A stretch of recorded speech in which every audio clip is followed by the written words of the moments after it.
Bienvenue au Canada, le podcast qui vous accompagne dans votre immigration et votre nouvelle vie au Québec et au Canada.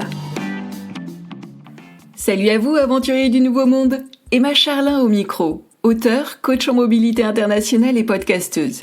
C'est l'épisode 119 du podcast et je l'enregistre en juillet 2026. C'est notre 3e épisode consacré aux anecdotes canadiennes. Et aujourd'hui, on plonge dans le monde fascinant, parfois chaotique d'ailleurs, de l'expatriation en famille. Parce que partir au Canada, c'est déjà un défi. Mais partir avec des enfants, c'est toute une aventure. Je vous présente une anecdote tirée de mon livre « Famille, je vous aime », mais parfois, dans ce livre, je vous parle de ces quiproquos où parents et enfants naviguent en eau trouble. Annonce du départ, arrivée, premier jour d'école, adaptation, choc culturel, flottement et embarras ne manquent pas quand toute une famille fait ses premiers pas au Canada. Sans plus attendre, faisons la connaissance d'Estelle. Elle n'a pas voulu croire sa fille sur une sombre histoire de pyjama. Il y a des boulets quand même. Et le pire dans l'histoire, c'est que parfois, c'est moi la boulette. Je me sens nulle, mais nulle. C'est pas croyable. Qu'est-ce qui m'a pris de remettre en doute la parole de ma fille? Pour mieux embêter tout le quartier avec mes questions en plus. Non mais, faut que je me calme vraiment. Parce que là, dans le genre tête à claque, on ne fait pas mieux. Alors, que je vous raconte l'histoire. Un après-midi, Judith est rentrée de l'école toute joyeuse. La semaine prochaine, ce sera pyjama day, m'a-t-elle annoncé fièrement. La journée pyjama ? Non mais c'est quoi cette blague maintenant ? Depuis quand va-t-on à l'école en pyjama ? Ah non mais je vous jure, elle a l'imagination fertile, la petite, hein ? Enfin bon, du haut de ma sagesse, je lui ai glissé « Tu as du mal comprendre, ma chérie. Ton anglais te joue des tours. Tu ne peux pas aller en classe en pyjama, ce n'est pas possible. » « Mais si, maman, je t'assure, toutes mes copines en parlent. Josie mettra son pyjama licorne et Catherine son pyjama panda. Moi, je sais pas trop ce que je vais mettre. Peut-être mon pyjama avec des petits cœurs dessus. Tu en penses quoi ? Judith, je voudrais qu'on soit clair là. Que tes copines et toi fassiez une soirée pyjama à la maison, je veux bien. J'ai déjà fait ça étant jeune, ça ne pose aucun problème. Mais marcher dans la rue et aller en pyjama à l'école, sérieusement ? Non mais t'as pas dû bien comprendre ce qu'on te disait, ma chérie. Tu sais, avec 2 petits mois d'anglais derrière toi, c'est déjà miraculeux tous les progrès que tu as accomplis. Allez, réjouis-toi, ma belle, mais accepte aussi la triste réalité. Tu ne comprends pas encore tout ce qu'on te dit à l'école en anglais. Ça va venir, ne t'en fais pas. Et bien sûr, ça n'a pas raté. Judith a pris la mouche, elle est montée dans les escaliers en pleurant et a claqué la porte avec fracas.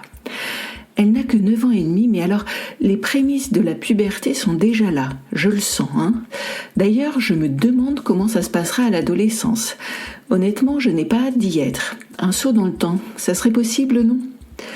Tout de même, je veux bien être ouverte d'esprit, mais il y a des limites. Aller à l'école en pyjama, non mais franchement, je sais qu'au Canada ils ne font pas tout pareil que chez nous, mais quand même, ça ne tient pas debout son histoire. D'ailleurs c'est simple, j'ai demandé à Oscar s'il avait entendu parler de quelque chose à l'école et il n'a pas pipé mot. Bon, dans le même temps, il a 4 ans et il a du mal à parler correctement français. Alors lui demander de répéter ce que la maîtresse a dit en anglais, ouais, c'était peut-être pas la plus brillante de mes idées. Bref, j'ai tout de même voulu en avoir le cœur net. Alors, le lendemain matin, après avoir laissé les enfants au bus scolaire, j'ai interrogé ma voisine. « Hi Lucy, do you know if there is a pyjama day next week at school? »« Yeah !» m'a-t-elle répondu enthousiaste. Apparemment, ses enfants aiment énormément ces journées. Et elle aussi d'ailleurs. Elle adorait les journées pyjama lorsqu'elle était petite et à présent qu'elle est maman, elle les adore encore plus. D'ailleurs, la semaine prochaine, pas de bus scolaire pour ses bambins. Elle ira les chercher directement à l'école. Hors de question qu'elle rate le spectacle. Les bras m'en sont tombés. C'était donc vrai cette histoire de pyjama à l'école. Et apparemment, tout ce bastringue durait depuis un bon moment déjà. Incroyable.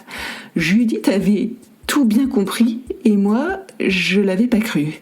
Misère des misères, voilà que ça faisait de moi la pire des mères. J'étais devenue une sceptique invétérée ou quoi ? Un boulet, oui, catégorie poids lourd au moins.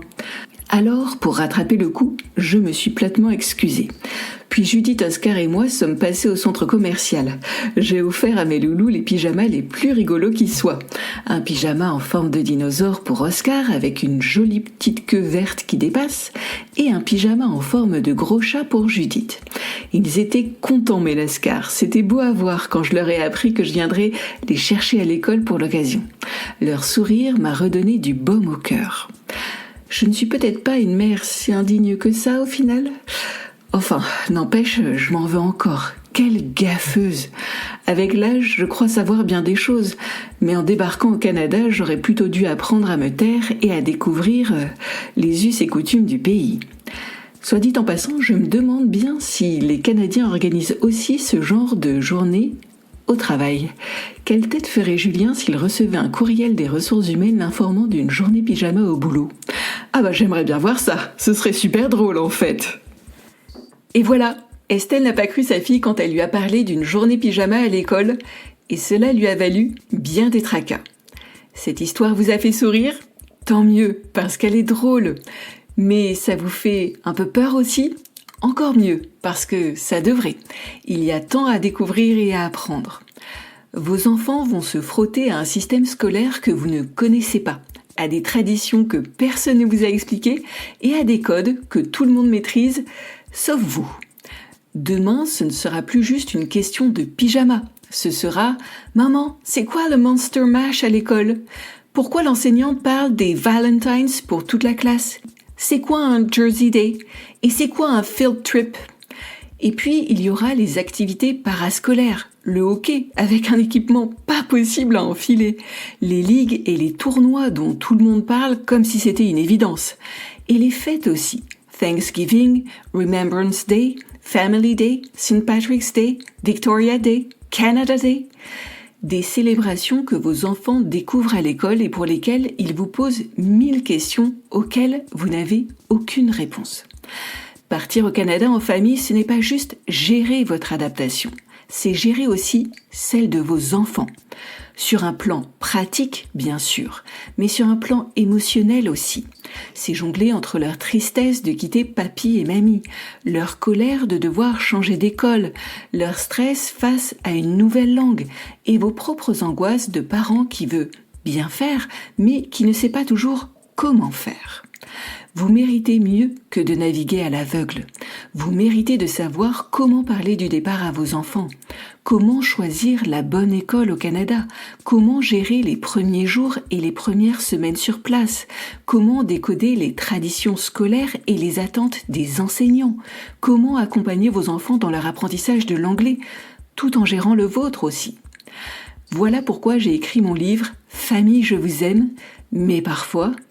Ce livre, c'est votre guide de survie pour une expatriation en famille au Canada. Ce sont des anecdotes qui vous parlent, avec des clés concrètes pour réussir votre vie de famille au Canada. Ce sont les conseils d'une mère de famille de 3 enfants qui est passée par là, et les conseils avisés d'une coach qui a accompagné des dizaines de familles au Canada. Pas de théorie abstraite, pas de conseils génériques, juste des situations réelles, des erreurs évitables et surtout des solutions qui marchent. Parce qu'une famille qui s'adapte bien, c'est une famille qui sait à quoi s'attendre, qui anticipe les pièges et surtout qui ne se sent plus seule face à l'inconnu. Ce livre vous donne exactement ça, pour que cette aventure reste ce qu'elle doit être, une belle histoire familiale. Mon livre « Famille, je vous aime mais parfois » est disponible sur toutes vos plateformes de vente habituelles. Retrouvez le lien dans la description de cet épisode. Cet épisode de Bienvenue au Canada est déjà terminé. Merci de l'avoir écouté.